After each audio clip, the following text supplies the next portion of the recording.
Guys, malapit na magtanghalian guys. Nag-isip muna ako kung ano ang lulutuin ko ngayon para sa tanghalian.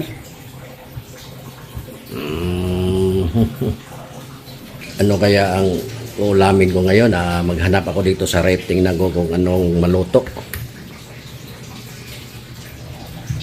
Ito ano to ulo ng yellowfin. Ito ulo ng yellowfin to. Pwede na to. Gawin ko, sabawan ko to. Magluto ako ng tinula ng ulo ng yellowfin.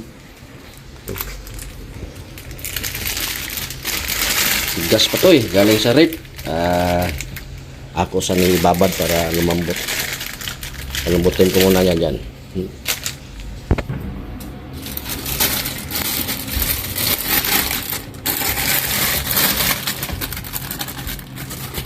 Bali ha.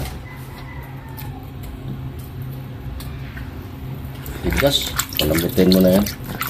Babad mo na sa sa tubig. Ito guys, maghalo ko sa tinulang ulo ng yellowfin. Ito. Tanglad. Ganito lang yan. Pampabango to. Ito ang magdala ng bango sa sa tinulang ulo ng yellowfin.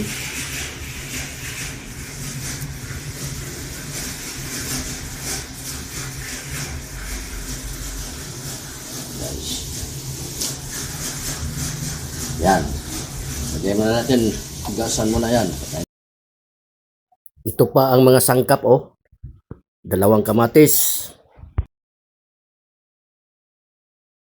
Siling espada, yung siling green ba na espada, mahaba, siling haba.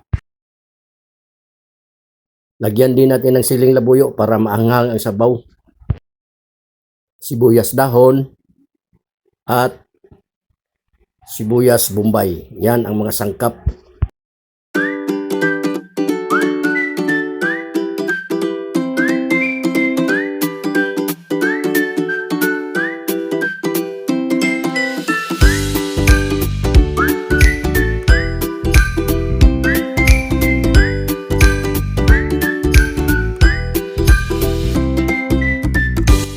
Yan, naka-ready na ang ating sangkap sa ating tinulang yellowfin.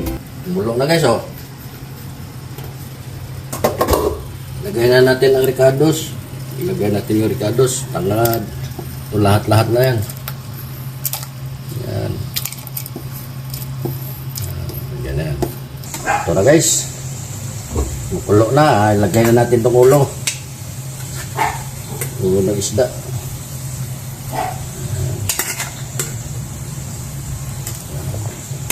Sama to. Wow, kaya the best kini Tapos lagyan muna natin ng asin.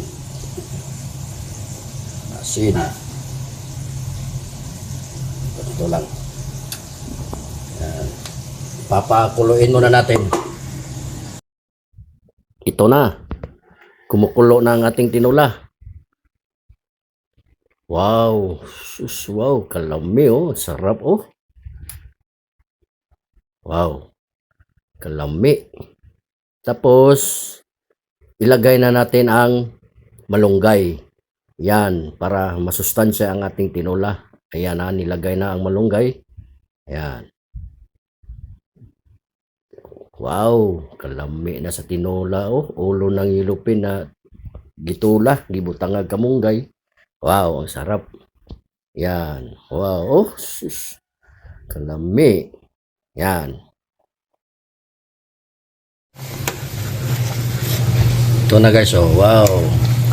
Yan. Luto na ang tinuwang ulo ng yellowfin na may malunggay. Wow, sarap.